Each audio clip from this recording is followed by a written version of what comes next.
channel. Today I'm sharing all of my favorite sourdough baking tools that you should keep in your kitchen.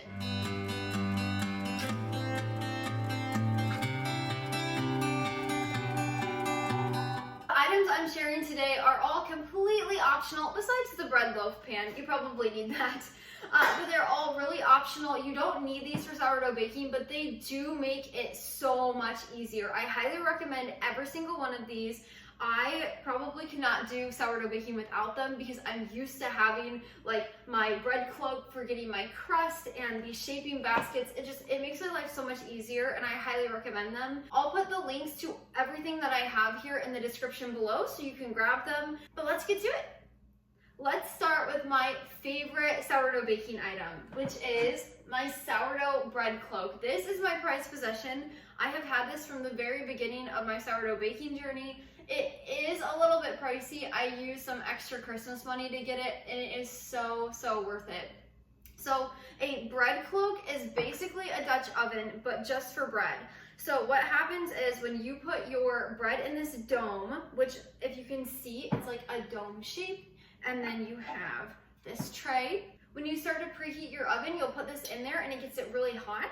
And then when you put your bread inside, what happens is the condensation kind of collects in here and it gets a lot of moisture, and that is what creates the artisan loaves crust. When you go to a bakery and you get those sourdough loaves that have the beautiful shaping, they have the design, and they have that really like nice crust, it's because of a bread cloak or a Dutch oven, or they sometimes have their own thing. But if you want that crust at home, you need a Dutch oven or a bread cloak to achieve it. So I highly recommend the bread cloak. It is so good. This one is a French brand. I'll leave it below. Highly recommend. So this is a normal stainless steel loaf pan. It's 18/8, which is basically the most pure stainless steel that you can find.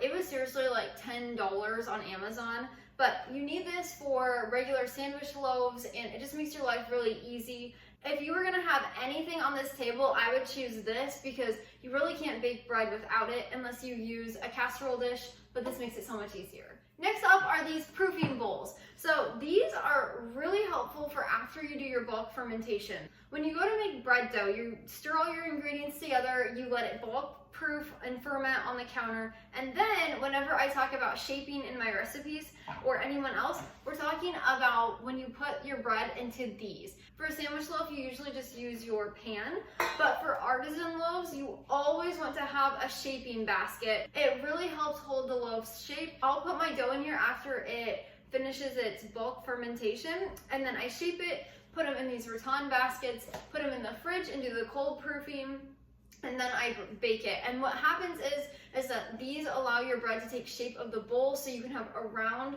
like an artisan loaf or a sandwich loaf in this. It makes it so easy. I highly recommend these. Also, mine have a removable cloth, so I can just take these off and wash them in the washing machine, and then I don't have to worry about these baskets getting dirty. Next is my sourdough bread whisk, which is also known as a Danish whisk. This is, if you can see, it has like a little like eyelets on there. This is so helpful. So if you don't have one of these and you have a hard time stirring your bread like mixture, definitely invest in one of these. They're only like $10 on Amazon, and oh my gosh, I use it in my scones. I use it for basically any dough that I need that's not going to be really thin, like a batter, like pancake batter. I just use a regular balloon whisk that everybody has in their kitchen. But for any type of breads or scones or pastries, you can use a Danish whisk, and it makes your life so much easier. Moving on to the next one, this is a bread lame. So it's basically like a little razor blade on a stick, and this is very dangerous, to be careful, but you're gonna use this to make your cuts on top of your artisan loaves. So whenever you see those sourdough loaves that look beautiful and they have the designs, it's usually done by a bread lame. You can also use a razor to do it. This just makes it easier and safer, so you're not worrying about cutting yourself. And then mine actually comes with a little cover, but this is just a really nice tool to have to make beautiful loaves. Second to last is my bench scraper. It makes your life so much easier for not only moving bread loaves and like picking your loaf up, moving it, but also you can cut your biscuits, You can cut dinner rolls, you can cut scones. This is like a multi-purpose tool. And then the best thing is when you're done, you can use it to gently scrape off your countertop. No, it does not scratch it. It's made for this. You just scrape gently and it gets all of the junk off your counters. So that last but not least are these towels I use. I got these back home when I lived in Indiana. There's a little cute store downtown and they sold home good items. It's not even open anymore. But I got these towels and they're just basically tea towels. And I use these to cover up my proofing baskets. So what I'll do is I'll do this. Whenever I bulk ferment, I found it's a lot better to use a lid and not like shut it completely, just leave it a little loose.